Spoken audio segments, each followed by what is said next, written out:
Dear friends, നമുക്ക് ക്ലാസ്സുകൾ ആരംഭിക്കാം. Welcome to my class learn English grammar with Madhav മാഷ്. ഇന്നെല്ലാവരും ഓണം ആഘോഷിച്ച് സന്തോഷിച്ചിരിക്കാവും. I wish you all a happy Onam. Class തുടങ്ങാം. ഇന്ന് ഞാൻ നിങ്ങളോട് പറയാൻ പോകുന്നത് ട്രാൻസ്ഫോർമേഷൻ ഓഫ് സെൻറ്റൻസ് എന്നാണ്. ട്രാൻസ്ഫോർമേഷൻ മീൻസ് ചേഞ്ച്, ഇൻ്റർചേഞ്ച് ചെയ്യാമെന്നും പറയാം. പരസ്പരം അങ്ങോട്ടും ഇങ്ങോട്ടും മാറ്റുക. രണ്ട് വാചകങ്ങൾ തരിക, അത് ഒന്നാക്കുക, സിമ്പിളാക്കാം, കോമ്പൗണ്ട് ആക്കാം, കോംപ്ലക്സ് ആക്കാം. നമ്മുടെ സൗകര്യം അനുസരിച്ച് നമ്മൾ ചെയ്യാം. നമുക്ക് രണ്ട് സിമ്പിൾ സെൻറ്റൻസ് തന്നാൽ അതിന് കോമ്പൗണ്ട് ആക്കുമ്പോൾ ഒരു കോർഡിനേറ്റീവ് കൺജങ്ഷൻ കൊണ്ടാണ് രണ്ട് മെയിൻ ക്ലോസുകൾ ഉണ്ടാക്കിയാൽ അത് കോമ്പൗണ്ടായി മാറും. ഒരു സബോർഡിനേറ്റ് ക്ലോസും ഒരു മെയിൻ ക്ലോസും ആയി കഴിഞ്ഞാൽ അതൊരു കോംപ്ലക്സ് സെൻറ്റൻസ് ആയിട്ട് മാറും. ഇതൊക്കെ ഞാൻ നിങ്ങൾക്ക് മുമ്പ് പറഞ്ഞു തന്നിട്ടുള്ളതാണ്. അപ്പോൾ നമ്മൾ ഈ കാണുന്ന ഓരോ വാചകങ്ങളും ഇതുപോലെ സിമ്പിളോ കോമ്പൗണ്ടോ കോംപ്ലക്സോ ഒക്കെയാണ്. പക്ഷെ നമ്മൾ ആരും ശ്രദ്ധിക്കാറില്ല എന്ന് പറയുമ്പോൾ നമുക്ക് വായിക്കുമ്പോൾ തന്നെ മനസ്സിലാവും. പക്ഷേ ഇത് മനസ്സിലാവാത്തവരുണ്ടെങ്കിൽ ഒരു വാചകം കിട്ടുമ്പോൾ അതിനെ ഒന്ന് അനലൈസ് ചെയ്ത് നോക്കുക. ഇത് ഒരു സബ്ജക്റ്റ് ഉണ്ടോ, പ്രെഡിക്കേറ്റ് ഉണ്ടോ? സബ്ജക്റ്റ് പ്രെഡിക്കേറ്റ് ഉണ്ടെങ്കിൽ അതൊരു ക്ലോസ് ആണെന്ന് മനസ്സിലായി. അത് ഒറ്റയ്ക്ക് നിൽക്കുന്ന ക്ലോസ് ആണെങ്കിൽ മെയിൻ ക്ലോസ് ആണെന്ന് മനസ്സിലാവും. ഒറ്റയ്ക്ക് നിൽക്കാത്ത ക്ലോസ് ആണെങ്കിൽ സബോർഡിനേറ്റ് ക്ലോസ് ആണെന്ന് മനസ്സിലാവും. പിന്നെ ആ സബോർഡിനേറ്റ് ക്ലോസ് അഡ്ജക്റ്റീവ് ക്ലോസ് ആണോ, നോൺ ക്ലോസ് ആണോ, ആഡ്വർബിയൽ ക്ലോസ് ആണോ എന്ന് നമ്മൾ കണ്ടുപിടിക്കലും കഴിഞ്ഞു. അതൊന്ന് ശ്രമിച്ചാലേ കിട്ടുള്ളൂ, ഓടിച്ചെന്നാൽ കിട്ടില്ല. ആയതുകൊണ്ട് അത് നന്നായിട്ടൊന്ന് ശ്രദ്ധിക്കുക. ഇനി നമ്മൾ ഇന്ന് ചെയ്യാൻ പോകുന്നത് പരസ്പരം ട്രാൻസ്ഫോർമേഷൻ ചേഞ്ച് ചെയ്യാമെന്നാണ് പറയുന്നത്. ഇതിപ്പോൾ നമുക്ക് ബോർഡിലേക്ക് നേരെ പോകാം, അത് നല്ലത്. ഇവിടെ I am not a bird. First sentence, I am not a bird. ഞാനൊരു പക്ഷിയല്ല. ഇതൊരു മെയിൻ ക്ലോസ് ആണ്. ആൻഡ് സോ ആയതുകൊണ്ടും ഐ കനോട്ട് ഫ്ലൈ, എനിക്ക് പറക്കാൻ പറ്റില്ല. ഞാൻ പക്ഷിയല്ലാത്തത് കൊണ്ടും എനിക്ക് പറക്കാൻ പറ്റില്ല. ഇത് ആൻഡ് സോ എന്നുള്ളത് ഒരു കോർഡിനേറ്റീവ് കൺജങ്ഷനാണ്. അപ്പോൾ കോർഡിനേറ്റീവ് കൺജങ്ഷൻ കൊണ്ട് മെയിൻ ക്ലോസുകളാണ് കൂടുക. അപ്പോൾ രണ്ട് മെയിൻ ക്ലോസ് വന്നാൽ അതൊരു കോമ്പൗണ്ട് സെൻറ്റൻസ് ആണ്. ഒരു സബ്ജക്റ്റ് ഐ, ആം എന്നുള്ള പ്രെഡിക്കേറ്റിൽ ആം നോട്ട് എ ബേർഡ് എന്നുള്ള പ്രെഡിക്കേറ്റ്, ഇവിടെ ഐ എന്നുള്ള സബ്ജക്റ്റ് കനോട്ട് ഫ്ലൈ എന്നുള്ള പ്രെഡിക്കേറ്റ്. അപ്പോൾ എനിക്ക് പറക്കാൻ കഴിയുകയില്ല, ഞാൻ പക്ഷിയല്ല. ഇത് രണ്ടും ഇത് കോർഡിനേറ്റീവ് കൺജങ്ഷൻ ആണെന്ന് മനസ്സിലാക്കുക. ആയതുകൊണ്ട് ഇതൊരു കോമ്പൗണ്ട് സെൻറ്റൻസ് ആണ്. അടുത്തത് നമ്മൾ എന്ത് ചെയ്യുന്നു വെച്ചാലോ, ഇത് അടുത്ത് നോക്കൂ. If I were a bird, നമ്മൾ പറയാം നമ്മുടെ ഒരു ആഗ്രഹമാണ്. സാധിക്കാത്തൊരു ആഗ്രഹം പറയുന്നത് നമ്മൾ സാധാരണ ഇങ്ങനെ പറയാം, ഞാനൊരു പക്ഷിയായിരുന്നെങ്കിൽ.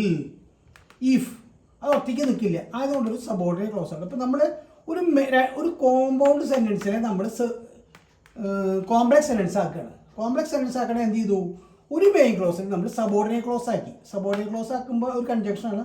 അപ്പോൾ ഞാൻ പക്ഷിയല്ല, ആയതുകൊണ്ട് എനിക്ക് പറക്കാൻ കഴിയില്ല. അപ്പോൾ നമ്മൾ എന്താ ആഗ്രഹിക്കുക? നമുക്ക് കഴിയാത്തതല്ലേ നമ്മൾ ആഗ്രഹിക്കുക. ഞാനൊരു പക്ഷിയായിരുന്നെങ്കിൽ ഐ കുഡ് ഫ്ലൈ എന്ന main clause. If I were a bird എന്നുള്ളത് സബോർഡിനേറ്റ് ക്ലോസ്, ആയതുകൊണ്ട് കോംപ്ലക്സ് സെൻറ്റൻസ്. സാധാരണ ഐ കഴിഞ്ഞാൽ നമ്മൾ വാസാണ് വയ്ക്കാറ്. പക്ഷേ ഇതൊരു പ്രോബബിൾ ആയുള്ള കണ്ടീഷൻ അല്ല.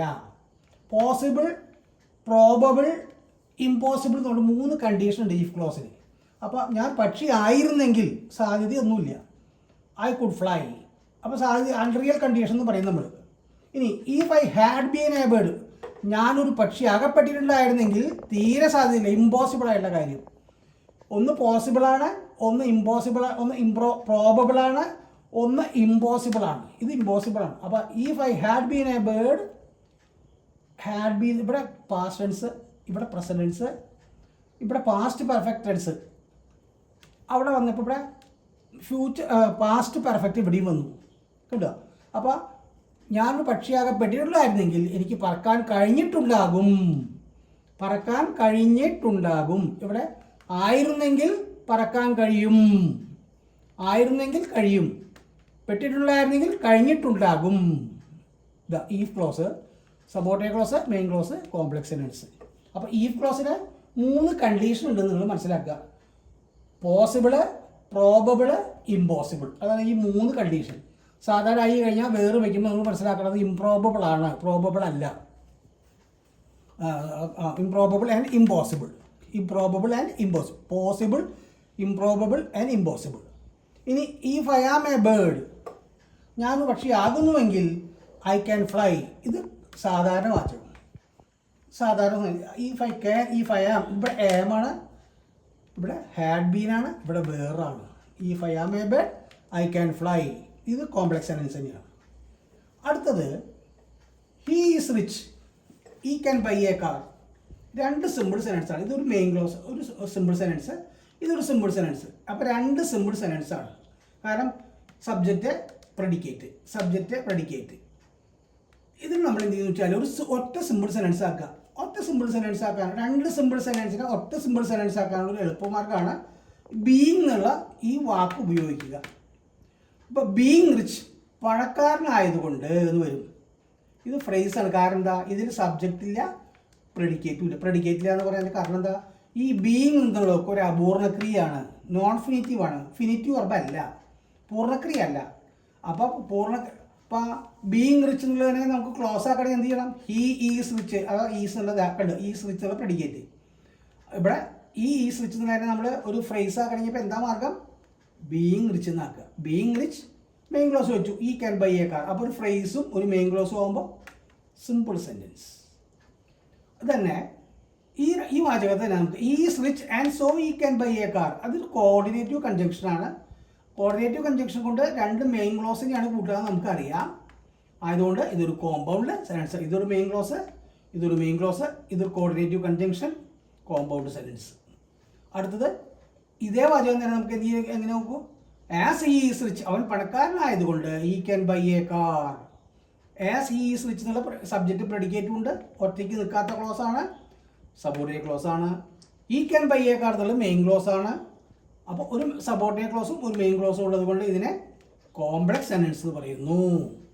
അപ്പോൾ ഇത്രയും വാചകങ്ങൾ ഞാൻ നിങ്ങൾക്ക് പരസ്പരം മാറ്റി തന്നു. നിങ്ങൾ വീട്ടിലിരുന്നിട്ട് ഇത് അസലായിട്ട് എഴുതി പഠിക്കണം. എങ്ങനെയാണ് സെൻറ്റൻസുകൾ എങ്ങനെ. പിന്നെ ഇനി വേറെ വാചകങ്ങൾ വരുമ്പോൾ നിങ്ങൾക്കിത് മെത്തേഡ് വേഗം മനസ്സിലാവും, നിങ്ങൾക്ക് ചെയ്യാൻ പറ്റും. ഇനിയിപ്പോൾ നിങ്ങൾ ചെയ്തിട്ട് തെറ്റിയാൽ തന്നെ നിങ്ങൾ വിഷമിക്കേണ്ട. അടുത്ത ക്ലാസ് കഴിയുമ്പോഴേക്കും നിങ്ങൾക്ക് കുറച്ചുകൂടി ക്ലിയറായി വരും. എൻ്റെ ക്ലാസ് കേട്ടത് നിങ്ങൾക്ക് എല്ലാവർക്കും നന്ദി, നമസ്കാരം. ഒരിക്കൽ കൂടി ഓണാശംസകൾ നേർന്നുകൊണ്ട് എൻ്റെ ക്ലാസ് നിർത്തുന്നു. Thank you.